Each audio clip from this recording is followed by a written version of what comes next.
اسی طرح یاد رکھو، بات سے بات نکلتی ہے، شوہر کی غربت میں جو بیوی اس کا ساتھ دے گی وہ بیوی رکھنے کے قابل ہے۔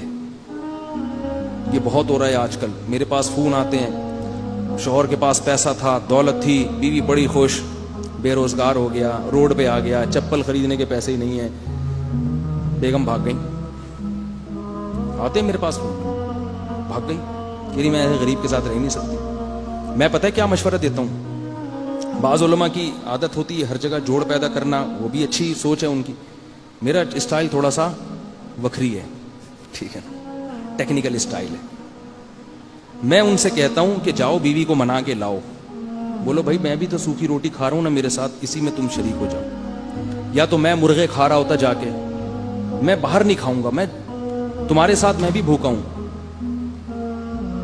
اس کو کئی دفعہ کوشش کرو، مناؤ مناؤ مناؤ مناؤ، حد الامکان مناؤ۔ اگر وہ تمہاری اسی غربت میں واپس آ جاتی ہے تو ٹھیک ہے، لیکن اگر تمہارے پاس دوبارہ پیسہ آ گیا اور پھر اس نے کہا مجھے بلا لو، میں ان سے کہتا ہوں پھر اس کو واپس مت لے کر آؤ، یہ رکھنے کے قابل نہیں ہے۔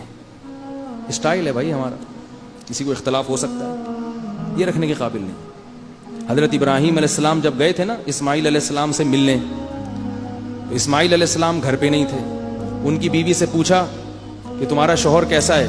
اس نے کہا کھلاتا نہیں ہے، پلاتا نہیں ہے، غریب ہے، یہ وہ فلانا۔ وہ بیچارے غریب تھے اسماعیل علیہ السلام، ٹھیک ہے نا، وہ تو جنگل میں شکار کرتے تھے اور تو تھا ہی نہیں کچھ۔ تو ابراہیم علیہ السلام نے کہا کہ جب اسماعیل واپس آئے نا تو اس سے کہنا کہ تمہارے ابا تمہیں کہہ کر گئے تھے کہ گھر کا کواڑ تبدیل کر لو۔ تو جب وہ واپس آئے تو ان کی بیوی نے کہا کہ وہ کہہ کر گئے تھے کہ کواڑ تبدیل کر لو، انہوں نے کہا ان کا مطلب یہ تھا کہ میں تمہیں فارغ کر دوں، کیونکہ اسماعیل علیہ السلام میں عیب نہیں ہو سکتا۔ اب آپ لوگ ایسا نہ کریں کہ فارغ کرنا شروع کر دیں جا کے، کیونکہ وہ اسماعیل علیہ السلام تھے، آپ اسماعیل علیہ السلام نہیں ہیں۔ اگر آپ کی بیوی میں 10 خامیاں ہیں تو آپ میں 20 خامیاں ہوں گی۔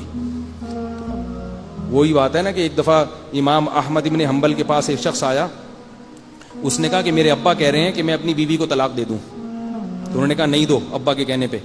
انہوں نے کہا حضرت عمر نے اپنے بیٹے کو کہا تھا کہ بیوی کو طلاق دے دو، تو نبی نے کہا تھا کہ باپ کی بات مانو۔ نبی نے عبداللہ بن عمر سے کہا تھا کہ حضرت عمر کی بات مانو، اپنے باپ کی بات مانو۔ تو پتہ یہ چلا کہ ابا اگر کہیں بہو کو طلاق کا تو باپ کی ماننی چاہیے۔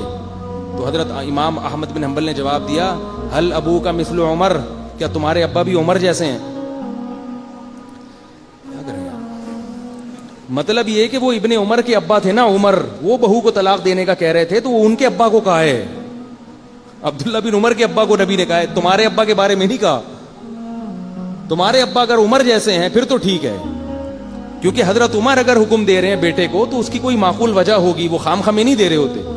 آج کل جو بھی ابا کہہ رہے ہیں بہو کو طلاق دے دو تو بعض دفعہ معقول وجہ ہوتی ہے، بعض دفعہ کوئی وجہ نہیں ہوتی، بہو کو ویسے ہی اچھی نہیں لگ رہی ہوتی بہو، اور پھر وہ کسی کی بیٹی کا خیال بھی نہیں کر رہے ہوتے کہ اس کی بیچاری کی کیا تباہی ہو جائے گی، اس کی حالت کیا ہو جائے گی۔ اس لیے طلاق جب بھی دینی ہو تو پہلے کسی سے مشورہ کرو، گھنٹوں گھنٹوں سوچو۔ نکاح کرتے ہوئے تو 6 مہینے استخارے نکالتے ہیں، طلاق میں کوئی نہیں استخارہ کرتا۔ اور کسی سے پوچھو، وہ آپ کو گائیڈ کرے گا کہ یہ دینے کی ہے یا نہیں ہے، دینی ہے تو کس طرح دینی ہے۔ خیر